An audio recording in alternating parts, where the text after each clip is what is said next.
Mac and Perry in the place. Da-na-na-na. Mac and Perry go live to create. Da-na-na-na. Mac and Perry invite you to stay.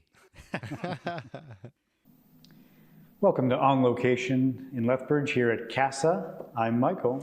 I'm Daniel, and this is Jennessa.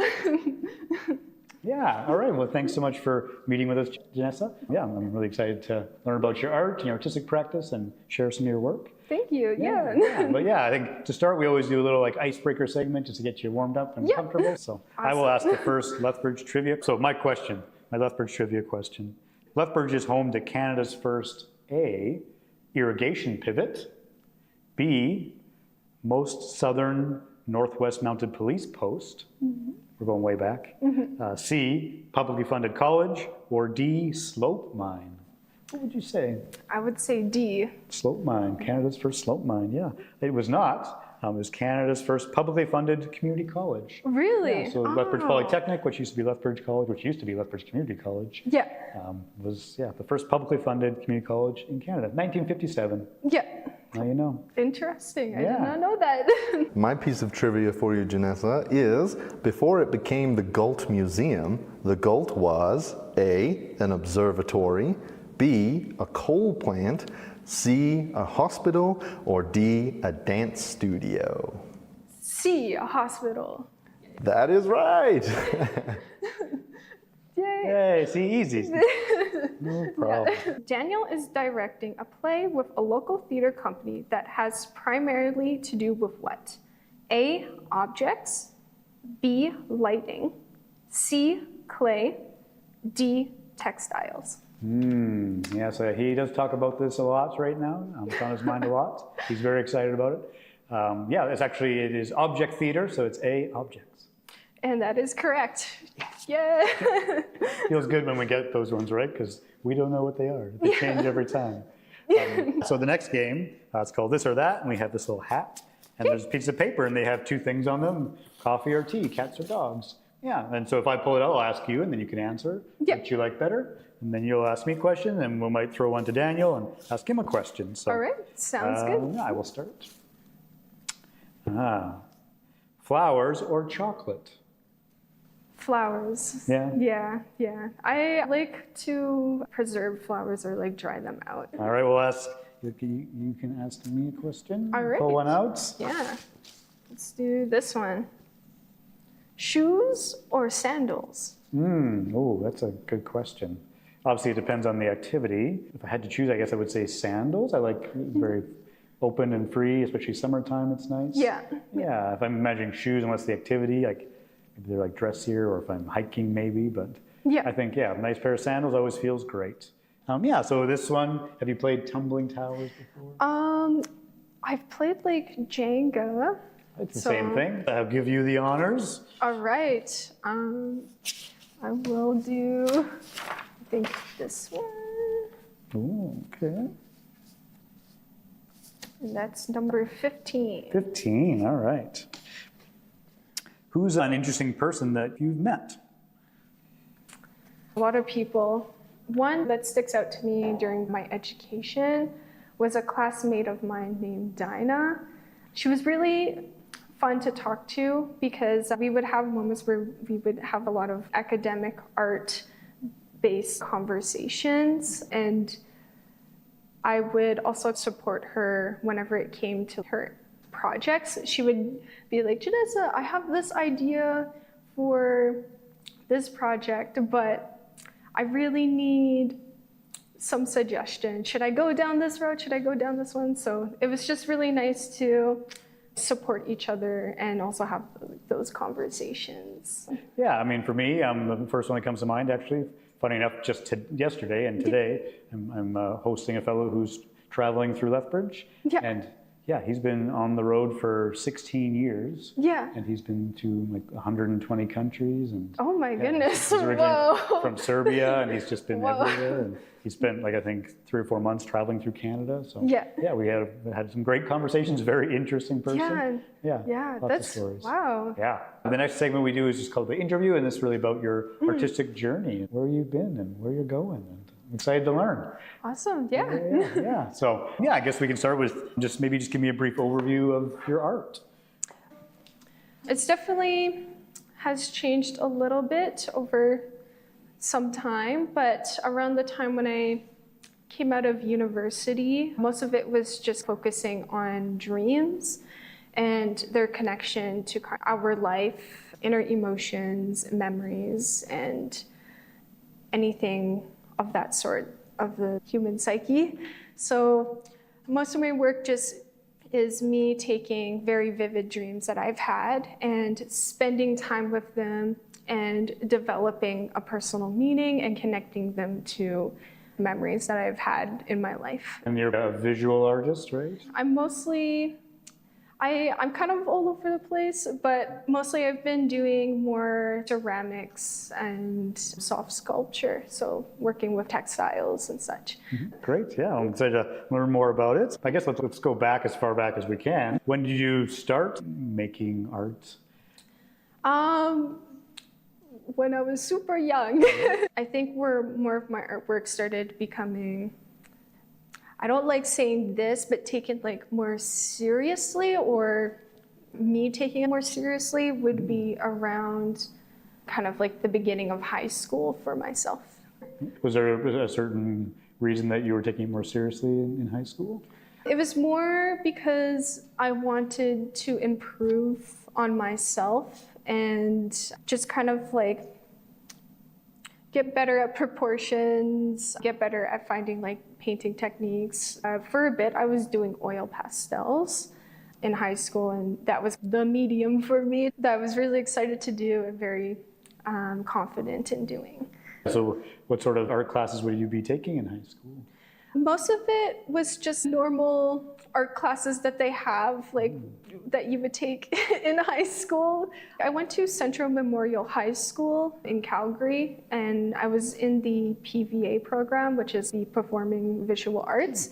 So they had a very more directed art program for students that attended there. My art class kind of became like a core class for me, and then at the end of it, I graduated with a little certificate that said, I passed the program. Yeah. Yeah, well, that's great that they have that program that is more directed towards arts and performance. Yeah, in middle school, I did attend an art school that was trying to like bring visual arts into every subject. And through that school, I learned about Central Memorial, and that was kind of, a part of me was like, oh, do I like really want to go into this program? My mom found out about it, and she was like, we got to put you into that program. You got to go to that high school. You're going to love it. It was very good. Yeah. Nice. Yeah. And are your parents artistic as well? I would say my mom was for a bit, but because she had my oldest brother during university, she kind of had to stop doing schooling for a bit because now she had a child on the way and she needed to focus on that. But yeah, I would say my mom is kind of one of the reasons why I was able to get into the arts, because I just saw some of her stuff that she made when she was going to university. We were looking through her portfolio. She kind of inspired you? Yes, yeah.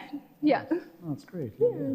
And it sounds like she was wanting to do that, that she probably was happy to put you into that program, maybe saw something in you as a young person. Yeah. I think she wanted, I'm pretty sure if she was in my position, she would also want that for herself. So I think she was just kind of thinking, maybe this might be really good for my daughter because we both really like art, and perhaps this might be a good introduction to improving her skills and being much more engaged with the arts during high school. And so you graduated high school in that program.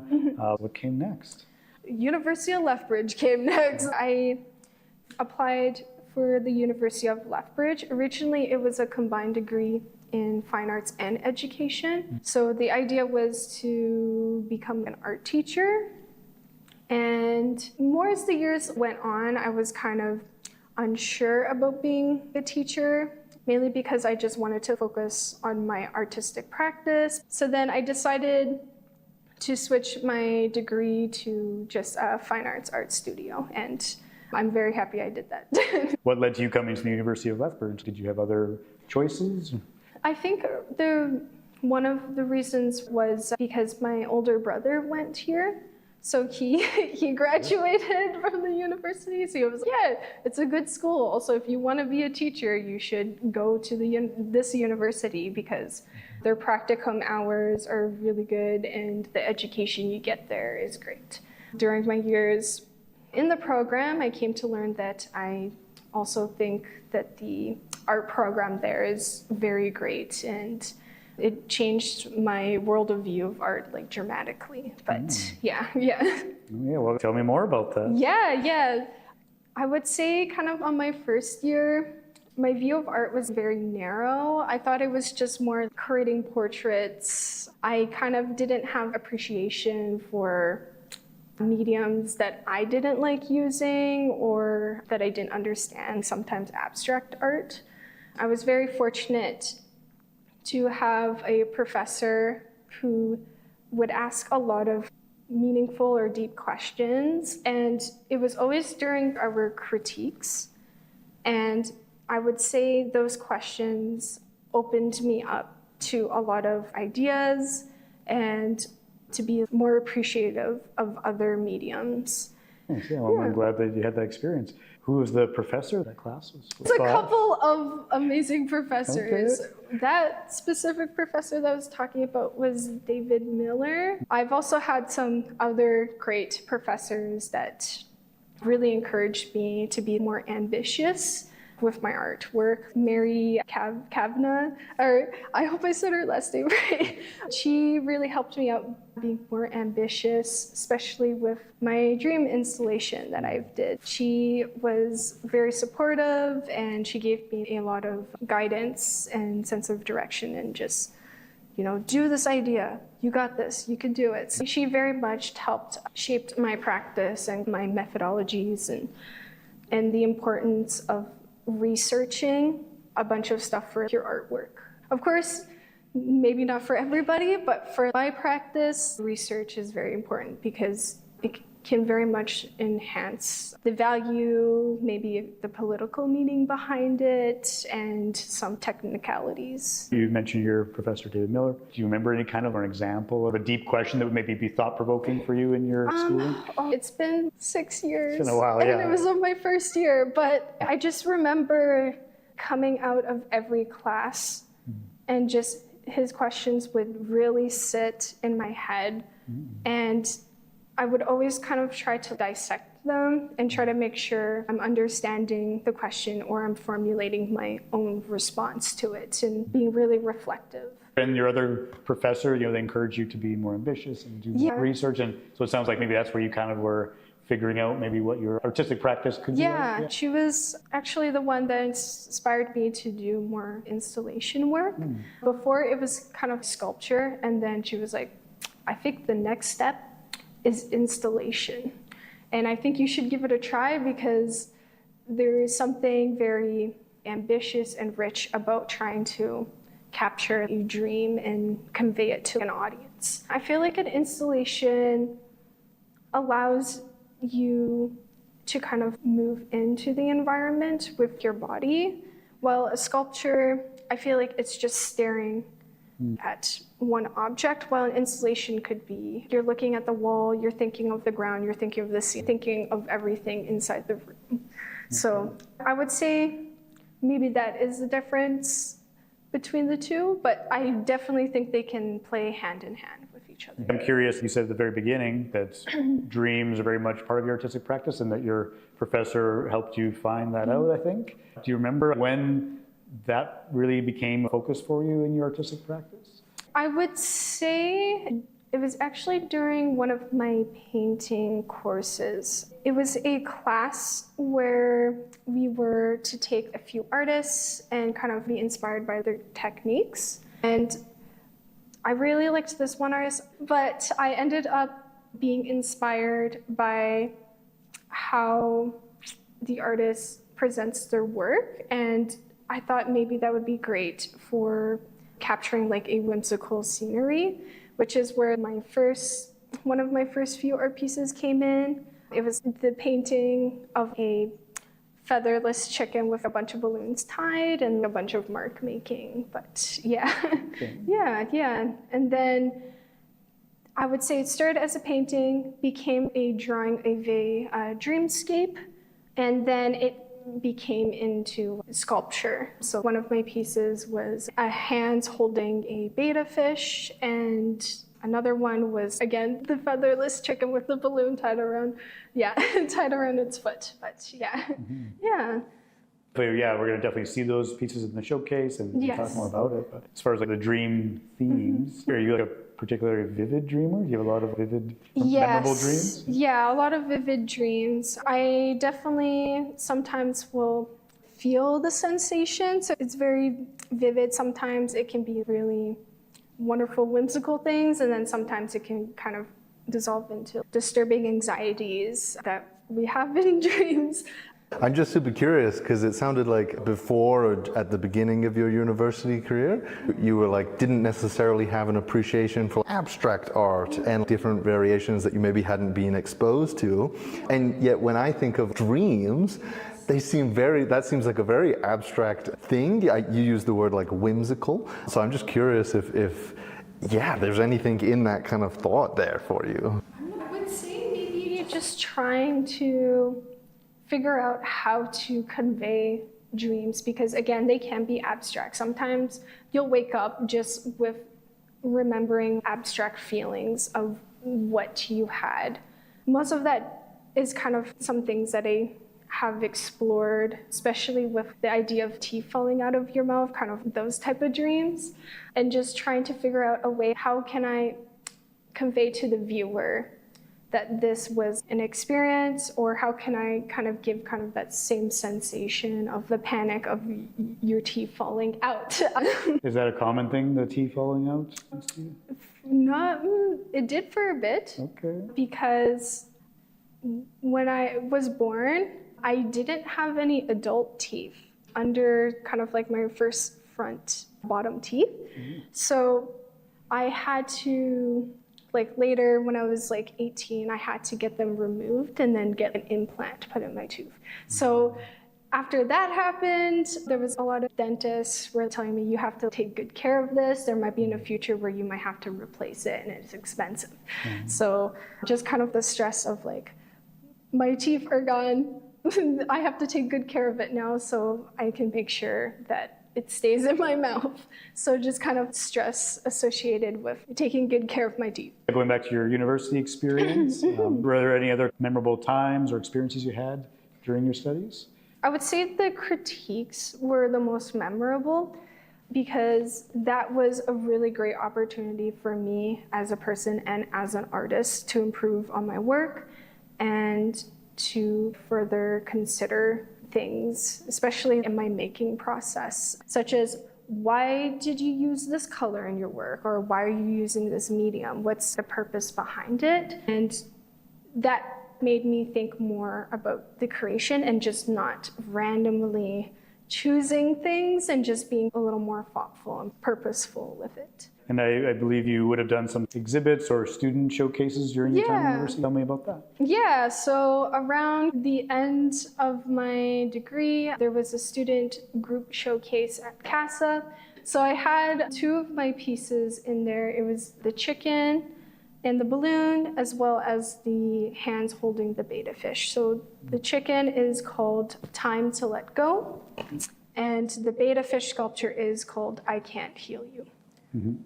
And those two sculptures were dealing with grief, and a lot of my dreams at the time dealing with grief and trying to find symbolism through these characters that would come and visit me.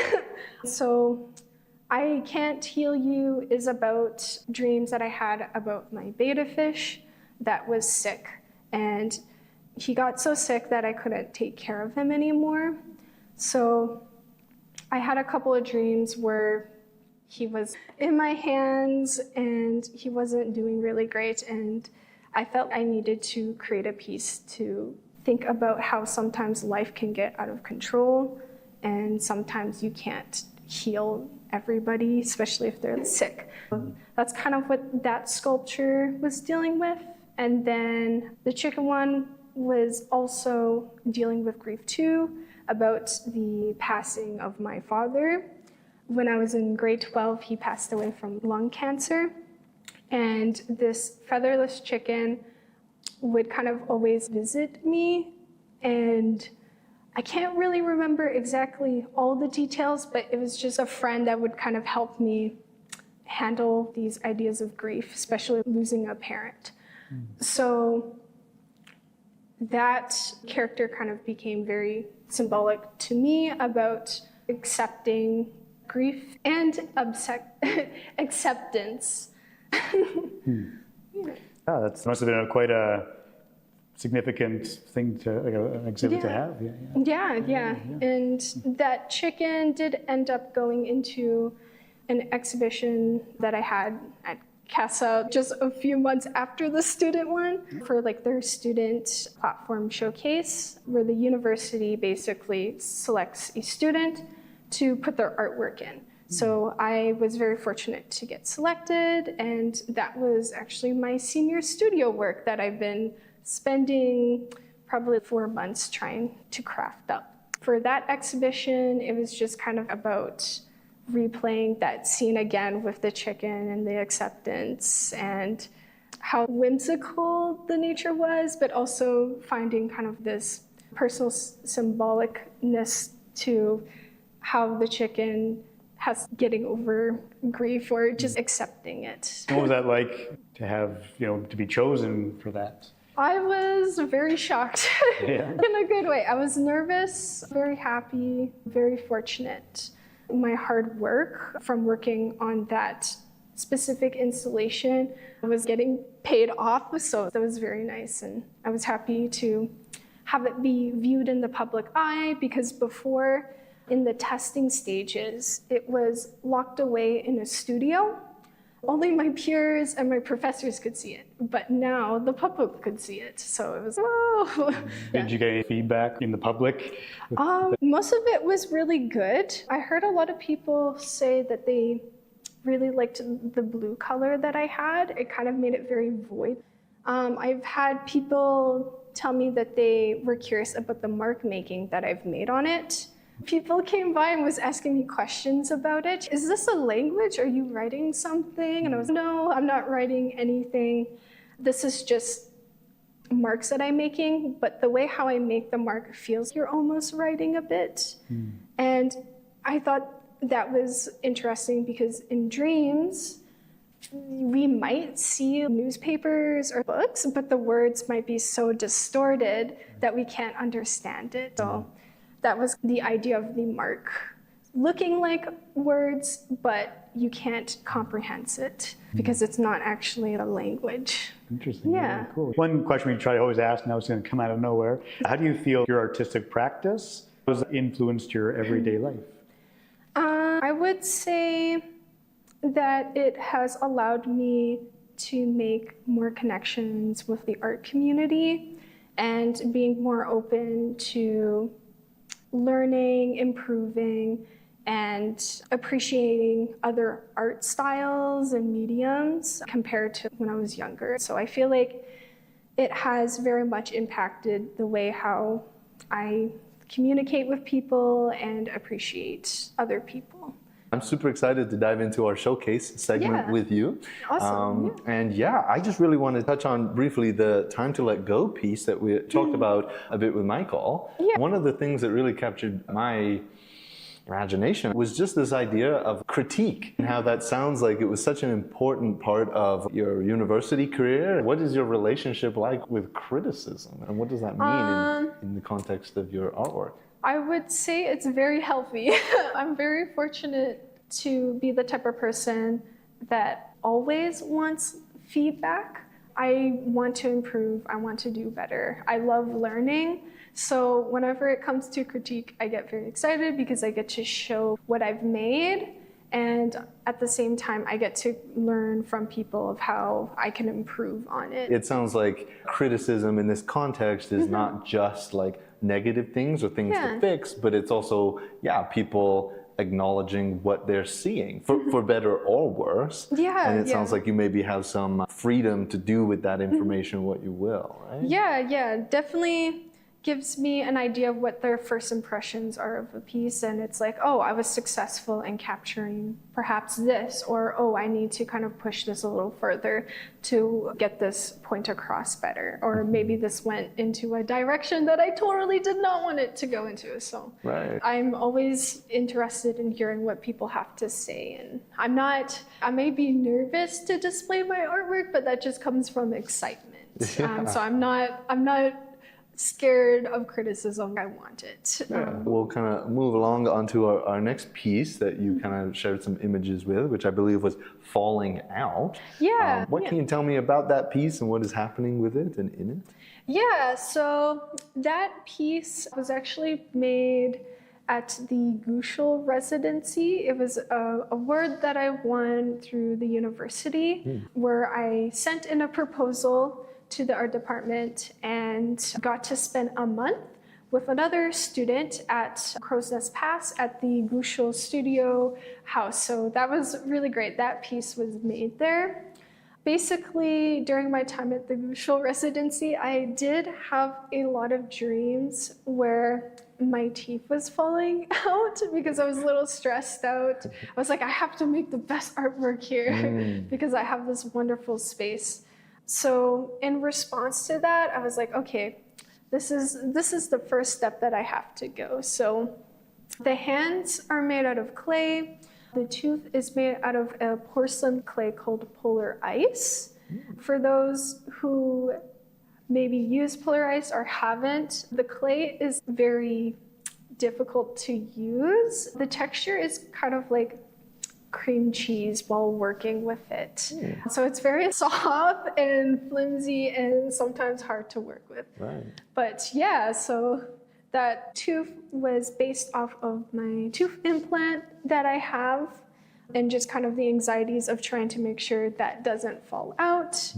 And I decided to do a porcelain kind of clay because of the materials that are used for making kind of bridges and dental stuff. So that was the thought process.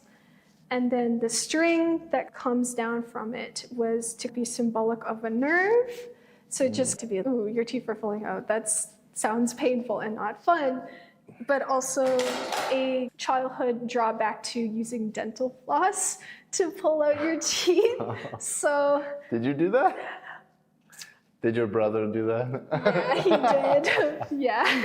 Right. And I think we all did it. So yeah. Yeah. Amazing.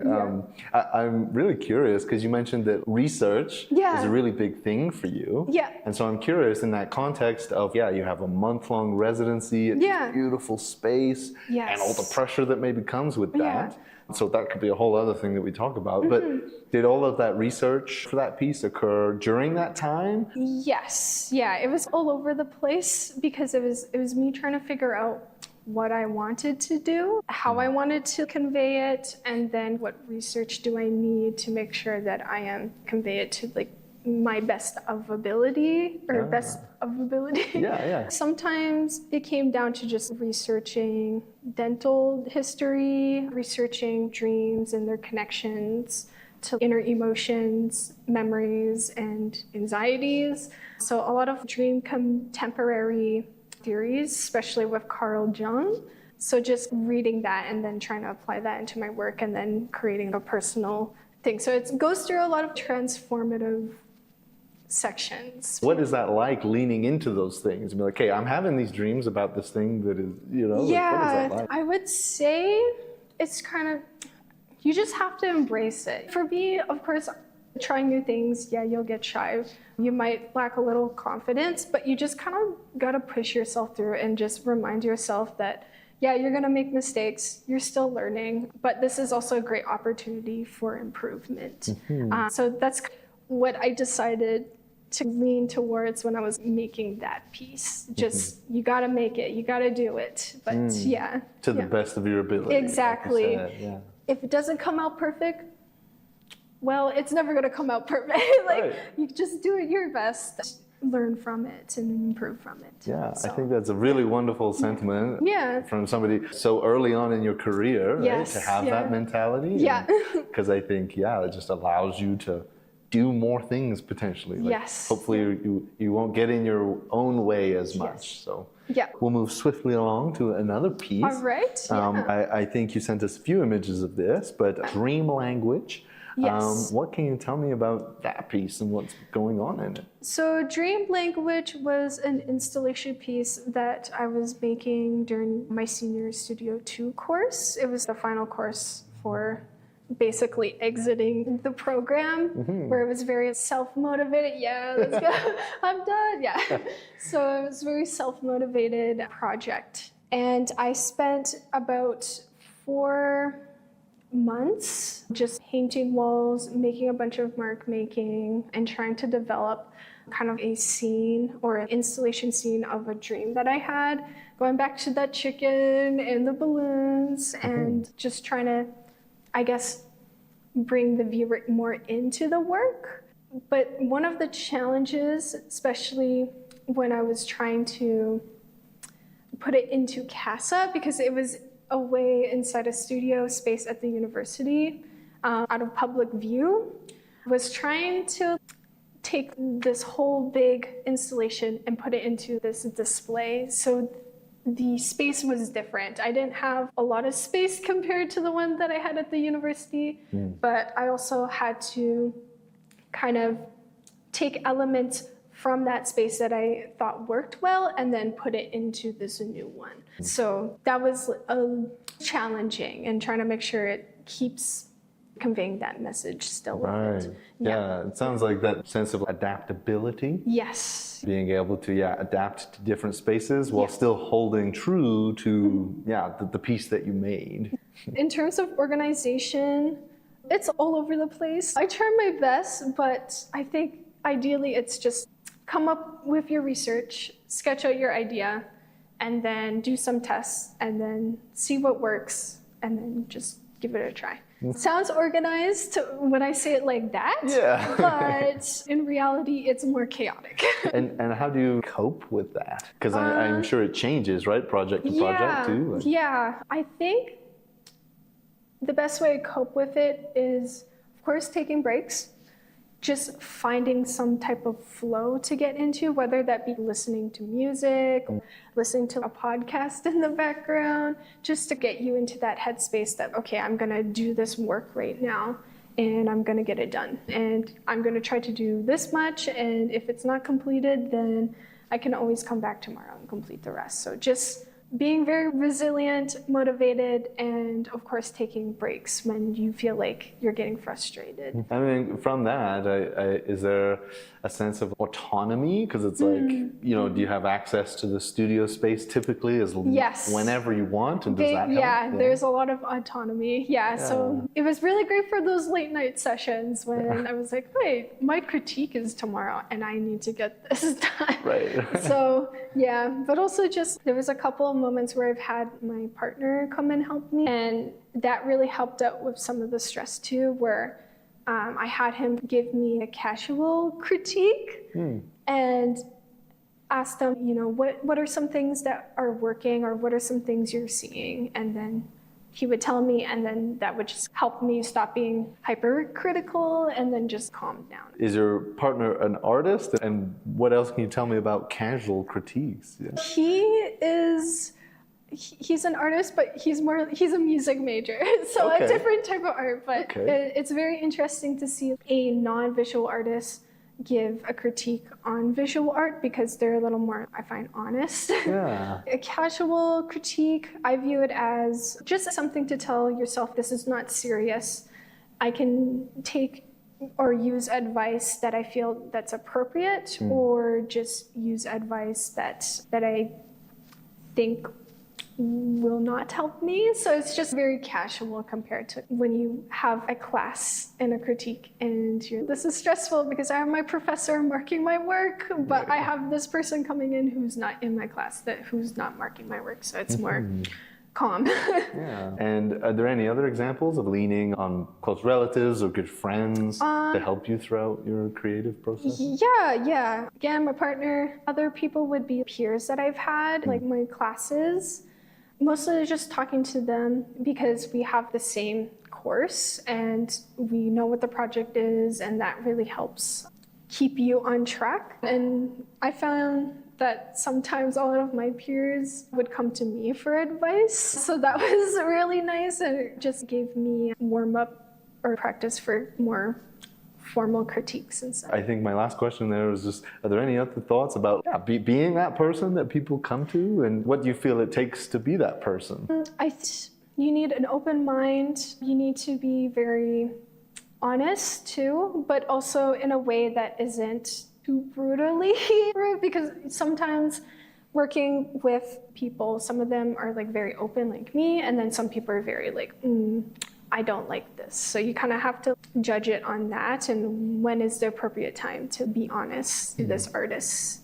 But yeah. And to what degree, and if the project is let it go and it's incredibly meaningful to them, how do you navigate? Interesting. Yeah.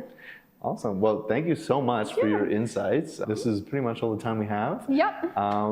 This has been On Location here in Lethbridge at Casa. I'm Daniel. I'm Michael, and this is Jennessa. Yeah. Thank you so much for watching. Bye-bye. Bye. If you or someone you know has a story to tell, scan this QR code and get in touch with the StoryHive On Location team.